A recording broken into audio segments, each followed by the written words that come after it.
Happy St. Patrick's Day on day 76. My little bear. And my earrings. I got shamrocks on. A lucky day. I don't even have to pretend I'm Irish. I have some Irish background in me, as well as Scottish and English. I think that's all that I can find so far. Although, there's one family that probably originated in Germany. I've been doing some genealogy. And I love doing it. It's like being a detective and finding your own family. It's fun. It's kind of frustrating at times because you get stuck on somebody. I find wherever the family moved from somewhere into Canada, you get all the Canadian stuff, but that switch over to the other country is hard because they only put, like, he came from Scotland, or he came from Ireland, or he came from England, and they don't necessarily say where in England or Ireland or Scotland or wherever. I had a end of the line person, that's what we call that last person, you know.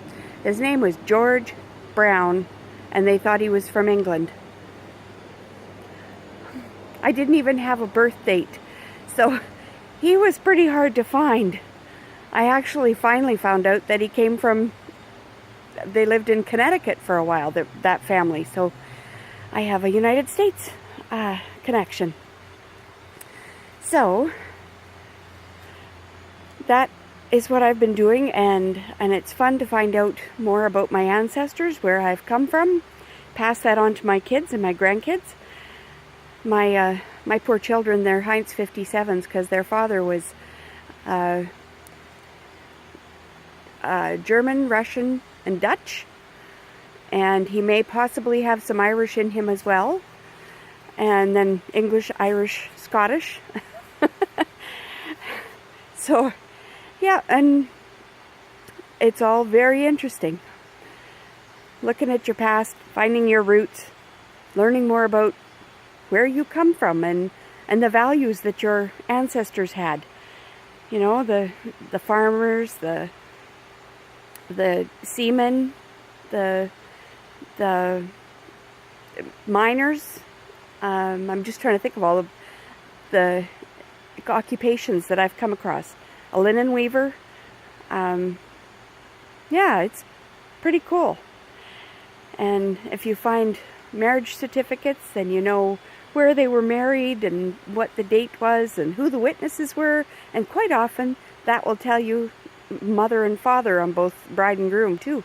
Birth dates, marriage date. It's awesome. You get lots of information on those when you find a certificate like that. Some of the death certificates and birth certificates give you a lot of information too. So, but, you know, sometimes all you can get is a census, and that's okay too. But doing genealogy for me is, I get lost in it. Sometimes I look up and the clock says midnight. I had no idea it was that late. So, you know, it's something that if you're looking for a hobby, it might be something fun to do. Ask your older relatives if they remember names and dates and places where your ancestors came from. That's a good start. Okay, I hope you have fun today. Enjoy your St. Patrick's Day. And I'll talk to you tomorrow.